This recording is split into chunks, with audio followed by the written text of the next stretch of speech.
প্রতিটা মানুষের জীবনেই খারাপ সময় আসা প্রয়োজন, তাহলে হচ্ছে সে বুঝতে পারে যে জীবনে কে কতটা আপন, কার মূল্য কতটুকু তার জীবনে রাখতে হবে বা দিতে হবে।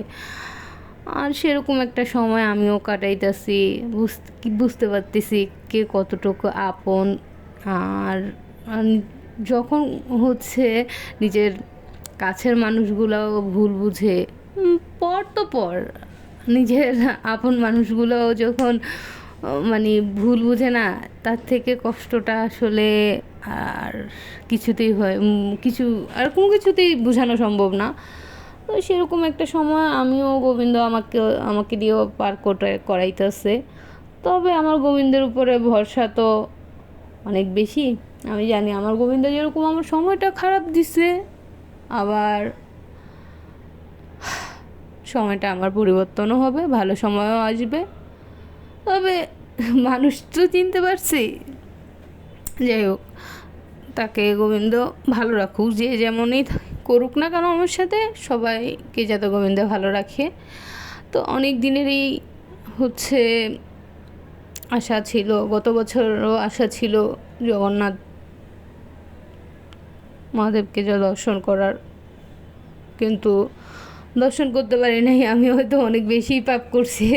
গোবিন্দ জগন্নাথ বলে না, জগন্নাথ না চাইলে হচ্ছে, যতক্ষণ না জগন্নাথ চাইবে ততক্ষণ তুমি তাকে দর্শন দিতে পারবে না, দর্শন করতে পারবে না। এরকমই হয়তো আমার শরীরটা অনেক পাপের শরীর ছিল, যার কারণে আমি দর্শন করতে পারি নাই। ও তখনই বল আমি জগন্নাথকে কাছে প্রার্থনা করছিলাম, জগন্নাথ আমি যাতে সামনে, এই বছর পারি নেই, সামনের বছর যাতে তোমার দর্শন করতে পারি, তোমার রশিটা ধরে একটু টানতে পারি। তো সেই প্রার্থনা আসলে গোবিন্দ আমার শুনছে, কৃপা করছে আমার প্রতি। আমি স্বামীবাগ থেকে ঢাকেশ্বরী মন্দিরে যেই রথ নিয়ে আসতেছিল, তো ওই রথেই আমি হচ্ছে গেছিলাম। আমি আর আমার একটা ফ্রেন্ড, তার ছোট ভাই সহ হচ্ছে আমরা রথযাত্রায় গেছিলাম জগন্নাথকে দর্শন করার জন্য। আমাদের হচ্ছে অনেক সময় অপেক্ষা করার পর একে একে বলরাম মহারাজ, সুভদ্রা মহারানী, তারপরে প্রভু জগন্নাথের দর্শন আমরা দর্শন পাই আর কি। তো জগন্নাথ আসলে আমার প্রতি অনেক কৃপা করছে, যে গত বছর আমি একটা প্রার্থনা আমি ঘরে বসেই যদিও করছিলাম, যে সেই প্রার্থনাটা গোবিন্দ আমার রাখছে, আমার শুনছে আমার সেই প্রার্থনা। তার জন্য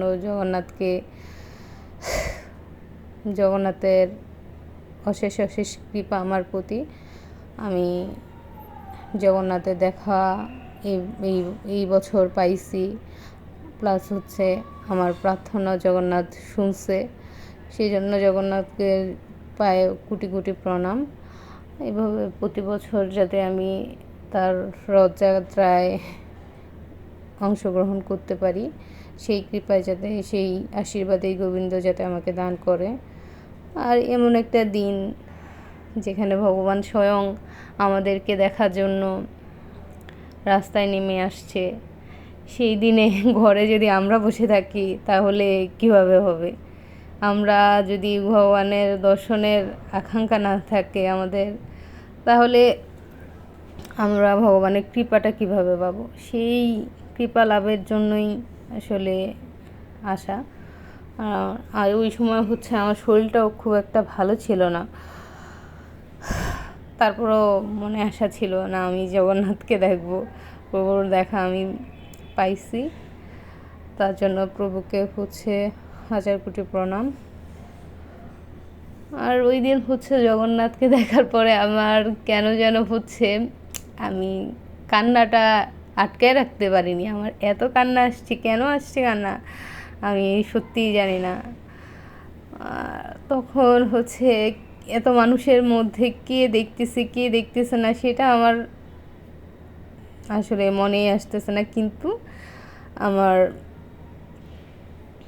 খুবই কান্না পাচ্ছিল, খুবই কান্না করছিলাম আমি জগন্নাথকে দেখে। জয় জগন্নাথ। আপনারাও হচ্ছে দর্শন করেন জগন্নাথের সেই রথযাত্রা। কত যে ভক্তবৃন্দ সেই রথযাত্রায় অংশগ্রহণ করছে, আসলে এই দিন তাদেরকে সঙ্গে নিয়ে ভগবান হচ্ছে তার মাসির বাড়িতে আসতেছে। আর হচ্ছে নিজ ধাম থেকে মাসির বাড়িতে আসতে আসতে ভক্তদের দর্শন করে নিজের কৃপা ভক্তদেরকে দান করে গেছে। এই কৃপালু ঠাকুর আসলে আমাদেরকে অল্পতেই হচ্ছে অনেক কৃপা করে। শুধুমাত্র তোমার ভক্তি থাকতে হবে, বিশ্বাস থাকতে হবে, তাহলেই তুমি হচ্ছে ভগবানের কৃপা লাভ করতে পারবে।